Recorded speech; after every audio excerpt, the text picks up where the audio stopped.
اتفاقية اللي توقعت أمام السيد رئيس الحكومة. غادي يتم تمويل واحد البرنامج ديال أولا تأهيل واحد الأعداد ديال لي ستاد لتهيئ لا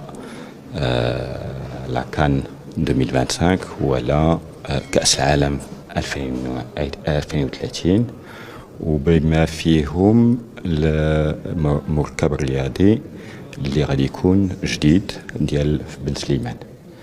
هناك تعليمات جلالة الملك الله ينصرو اللي باش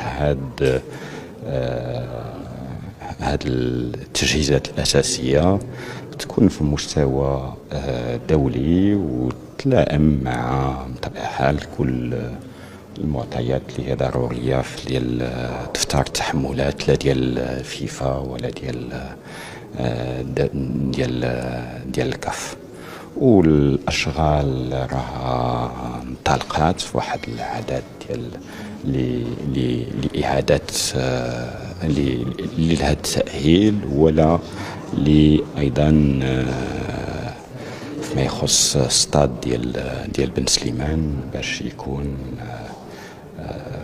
ليتود اركيتكتورال ديال هذا الاستاد اللي غتكون هي الانطلاقه ديال هذا المشروع ان شاء الله.